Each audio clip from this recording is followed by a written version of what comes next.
आपका आप अभी तक में बहुत-बहुत स्वागत और अभिनंदन है। धन्यवाद साहब, धन्यवाद। सर, मेरा सबसे पहले आपसे प्रश्न है कि 2024 में जो लोकसभा की चुनाव हुई, उत्तर प्रदेश में 80 की 80 सीट थी।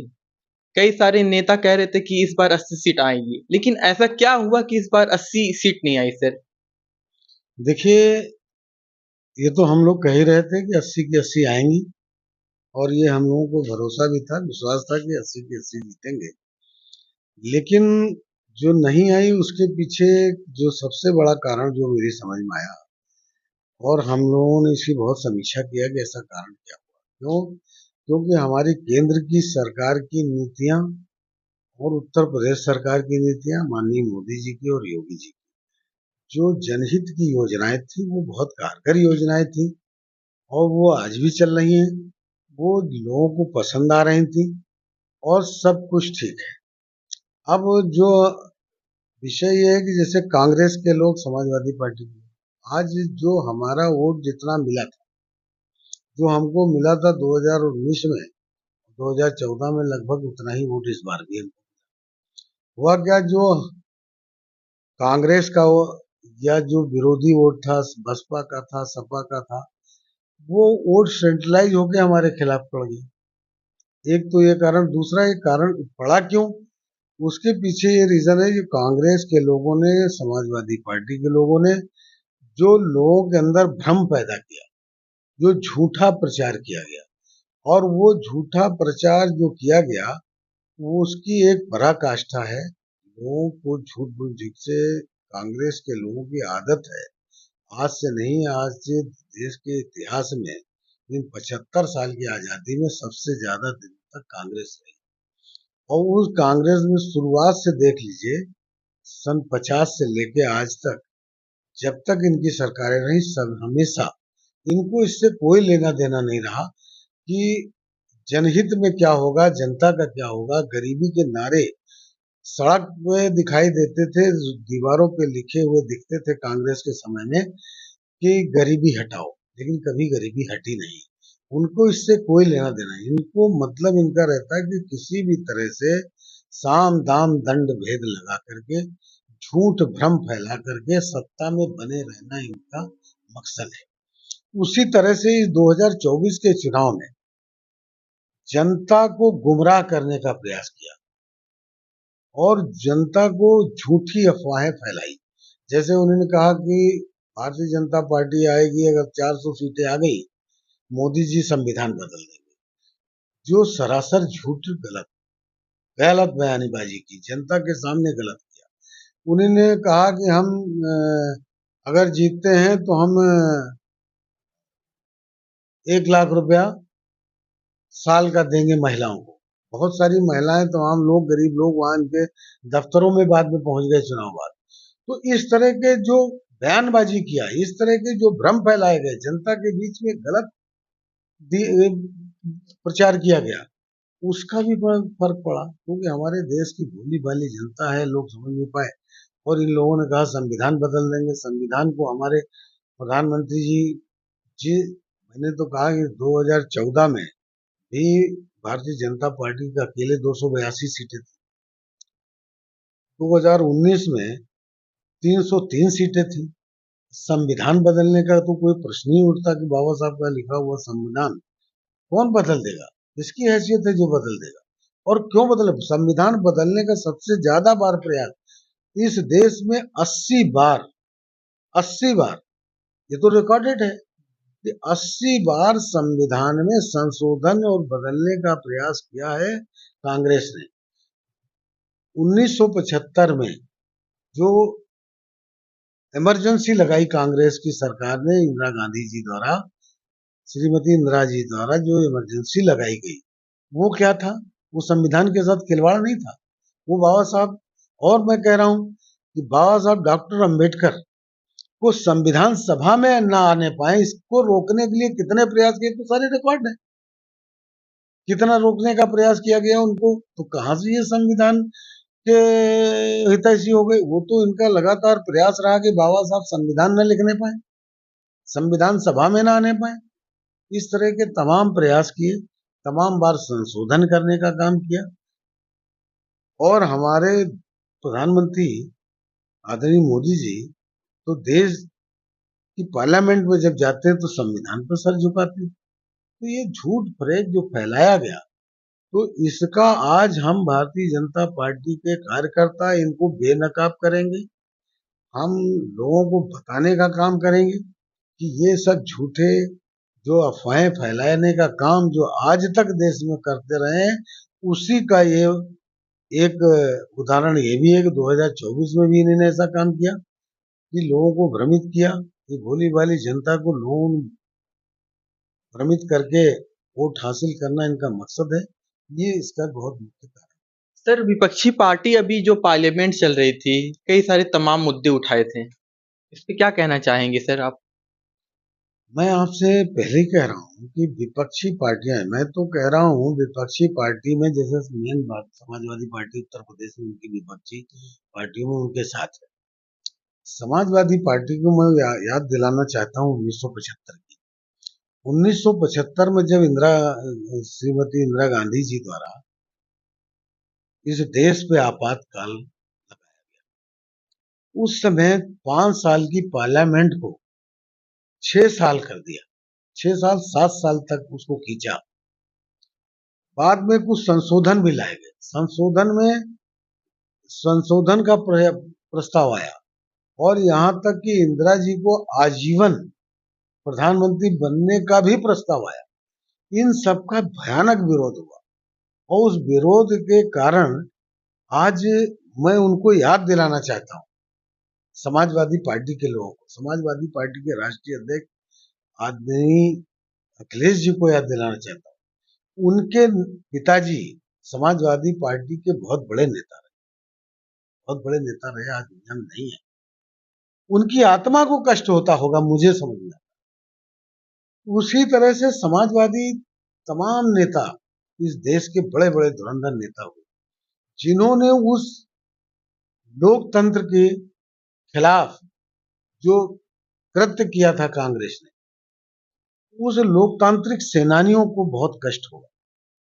जिन लोगों ने इसके खिलाफ लड़ाई लड़ी, यातनाएं झेली, जेलों में रहे, मीडिया के ऊपर हमले हुए, तमाम चीजों पे प्रतिबंध लगाए गए, लोगों की तमाम जो सुख सुविधाएं उनपे सब पे जो उनके अधिकार थे उन पे रोक लगा दी गई। ऐसे लोगों को मैं याद दिलाना चाहता हूँ, उनको चाहिए कि इसके खिलाफ बोलना चाहिए था। और जैसे कि अभी पार्लियामेंट चल रही थी तो राहुल गांधी जी ने हिंदुओं पे कई सारे सवाल किए थे सर, और बीजेपी ने अभी कई सारे प्रदर्शन भी किए दिल्ली में तो सर। ठीक है, वो हिंदू विरोधी की बात करते हैं, उसमें समाजवादी उनके पास साथ खड़ी हो। मैं तो समाजवादी पार्टी से कहता हूँ वो जो उनके पूर्वज, उनके नेता इस आपात के खिलाफ अपना जीवन में बड़ा संघर्ष करी, बड़ी यातनाएं झेली, उसके साथ, उस व्यक्ति के साथ, उस पार्टी के साथ वो खड़े हैं, तो ये उनको सोचना चाहिए। दूसरा, राहुल गांधी, आज एक बात बताइए आप कि इस देश में बहुत लोग रहते हैं और बहुत समुदाय के लोग रहते हैं, हिंदू, मुस्लिम, सिख, ईसाई, सब लोग रहते हैं। आज अगर मुस्लिम समाज के ऊपर इतना बड़ा हमला कोई कर दे और मुस्लिम को कोई आतंक, जबकि हम तो कहते हैं कि देश में, दुनिया में कहीं आतंकवादी हमला होता है, आतंकवादी पकड़े जाते हैं, तो मुसलमान क्यों होता है भाई? कोई हिंदू तो नहीं पकड़ा गया कि आतंकवादी कोई हिंदू देखा आपने? पूरी दुनिया में कहीं है? और वो व्यक्ति कहता है हिंदू को हिंसक है।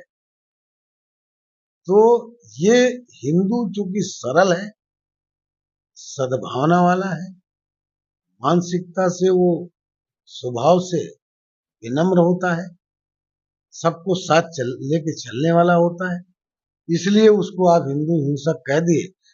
मजाल है आप किसी मुसलमान को मुसलमान हिंसक कहिए।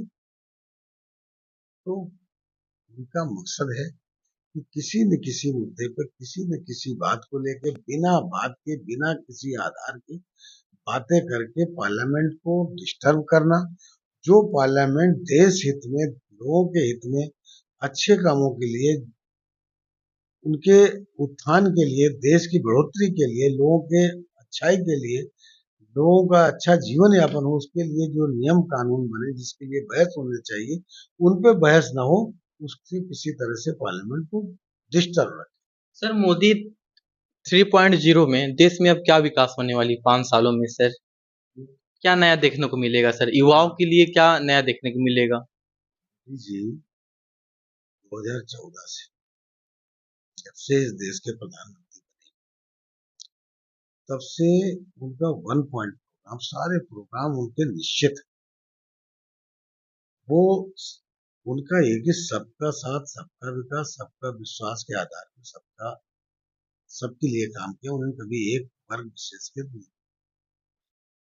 दूसरी बात, उनका एक मकसद है कि 2047 तक, जब हमारा देश 100 साल पूरे कर रहा हो आजादी का, उस समय देश हमारा दुनिया के सबसे शीर्ष स्थान पर, ऐसा उनका प्रयास है, उस पे उनका काम है। उसी आधार पर सारी योजनाएं बना रहे हैं, चाहे वो नौजवानों के लिए हो, किसानों के लिए हो, गरीबों के लिए हो, व्यापारियों के लिए हो, छात्रों के लिए, सबके लिए ऐसा उनका मकसद है कि देश 2047 में, आज जैसे तरह से बताइए कि कांग्रेस की सरकारें सबसे ज्यादा समय रही, 2014 के पहले तक इस देश हमारा आर्थिक मामले में, आर्थिक अर्थव्यवस्था के मामले में दुनिया की 11वें नंबर पर। इन 10 सालों में मोदी जी का ही तो प्रयास है ये, कि आज दुनिया के 5वें नंबर पे 10 सालों में आ गया। और उनका प्रयास है आगे आने वाले 2 साल में 27 तक दुनिया के तीसरे नंबर की अर्थव्यवस्था हमारा भारत होगा, इसमें कोई बट नहीं है। और 47 तक दुनिया का श्रेष्ठ, सबसे शक्तिशाली, सबसे मजबूत, सबसे संपन्न देश हमारा भारत बनेगा। ये प्रयास उनका है। इसी पे सर आखिरी सवाल, उत्तर प्रदेश के गाजीपुर में सर नए प्रत्याशी के रूप में पारसनाथ राय जी आए थे सर। सर वहाँ पे 14 से 19 के बीच में बीजेपी रही, कई सारे विकास हुए। 19 से 22 के बीच में बीजेपी नहीं रह पाई। तो सर पारसनाथ राय एक नए प्रत्याशी के रूप में आए थे बीजेपी से। वहाँ पे कई सारे नेता की सर जनसभा की है गाजीपुर में। केंद्रीय मंत्री अमित शाह भी आए थे, प्रधानमंत्री जी भी आए थे, योगी जी भी गए थे सर। सर ऐसा क्या है कि वहां से बीजेपी नहीं निकल रही है? मैंने अभी पहले कहा कि जो लोगों ने भ्रम फैलाने का काम किया, जो लोगों को भ्रमित करने का काम किया, झूठी बातें फैलाई, उन बातों को लेकर लोगों को वो गुमराह कर ले गए। उसका परिणाम है। बाकी आप जहां तक सवाल है 2014 से लेके 19 तक भारतीय जनता पार्टी के सांसद रहे, मंत्री रहे हमारे मनोज सिन्हा जी। उस समय के काम को देख लीजिए। और जब 2019 से लेके 2024 तक सांसद रहे जो, उस समय की, दोनों समय का आकलन कर लीजिए कि किस समय क्या अच्छा था। ठीक है, एक बार एक कहावत है ना, काठ की हांडी एक ही बार चढ़ती है। काठ की हांडी इनकी चढ़ गई, एक बार लोगों को भ्रमित कर ले गए, और भ्रमित करके झूठ फरेब लेकर के वोट पा गए। लेकिन अब ये जनता, आज देश की जनता इस बात के लिए दुखी हो रही है, चिंता कर रही है कि और कि आज जो रिजल्ट बीजेपी को देना चाहिए वो नहीं दिया। सर महत्वपूर्ण सवाल कि अयोध्या, जो एक बीजेपी कहते थे कि राम मंदिर के चलते बीजेपी अयोध्या से जीतेगी, लेकिन सर पूरे देश में यही सवाल है कि अयोध्या ऐसा क्या हुआ कि अयोध्या बीजेपी नहीं जीत पाई? अयोध्या कोई अलग विषय नहीं है, ना अयोध्या कोई अलग चीज। अयोध्या में भगवान राम का मंदिर जो सैकड़ों साल से, जिसके लिए लोग संघर्ष कर रहे थे, और उस संघर्ष को जो केंद्र में सरकार भारतीय जनता पार्टी की थी, मोदी जी द्वारा एक ब्रेक, जो कोर्ट में केस फंसा था, उसको विशेष प्रयास करके, क्योंकि कोर्ट में पैरवी बहुत महत्व, कोर्ट की पैरवी करके, प्रयास करके वो ये निर्णय हुआ। आज देश में भव्य मंदिर बन के खड़ा हुआ, और आज लोग वहाँ तमाम देश से लोग ऐसा करते हैं। तो एक विषय अलग था, अयोध्या कोई देश से अलग का कोई टुकड़ा तो है नहीं। अब वो सब चीजों का असर रहा होगा, जिस तरह से लोग भ्रमित किया तो वहां भी भ्रमित करने का असर रहा। और तो हम और क्या हो सकता है, बाकी उसका कोई अलग से मकसद नहीं है उसका। तो अयोध्या हो, काशी, मथुरा, तमाम ऐसी जगह रही। तो कहीं ये लोग भ्रम पैदा ले गए, हम हार गए, कोई बात नहीं। अब हम लोगों को सच्ची बात जब पता लग रही तो उन्हें तकलीफ हो रही। सर, अयोध्या की जैसे मैंने वहाँ पे ग्राउंड रिपोर्ट करने गया था, तो वहाँ की जनता कह रहे थे कि मोदी जी जो गरीब लोगों का घर तोड़वा दिए हैं, उसके चलते गरीब को सर पैसा पूरी नहीं मिल पाई, उसके चलते जो गरीब है बहुत आक्रोश होकर बीजेपी को वोट नहीं दे मैं पाई। दावे के साथ कह सकता हूँ कि आप रिपोर्टिंग करने गए होंगे, तो ये निश्चित तौर पे जो मुझे भरोसा है, हो सकता है आप ही ये बात बताएंगे, मैं तो आपकी बात को झुठला नहीं सकता, लेकिन मुझे ये भरोसा है कि जो लोग आपके कैमरे के सामने आए वो उसके भुक्तभोगी नहीं होंगे, उनके घर नहीं टूटे होंगे, वो भ्रम फैलाने वाले लोग रहे होंगे। जिनके घर टूटे हैं और अयोध्या के लोग रहने वाले, अयोध्या की दशा आप देख रहे थे क्या, पतली गलियां नालियां बहती थी, आज अयोध्या क्या है। तो वहां के हर व्यक्ति को, रहने वाले को इस बात से प्रसन्नता है। जो लोगों के घर टूटे उनको सरकार ने घर दिए है, मुआवजा दिया है, उनको घर दिया है, उनको रोजगार दिया है, जिनको नहीं मिला उसको मिल रहा है। ये तो जो आपके कैमरे के सामने आए होंगे, मैं समझता हूँ कि वो लोग इसी तरह के लोग होंगे। सर, आप अपना बहुत बहुत कीमती समय दिए, बहुत बहुत धन्यवाद। कैमरामैन राज के साथ अनिकेत राज, आप अभी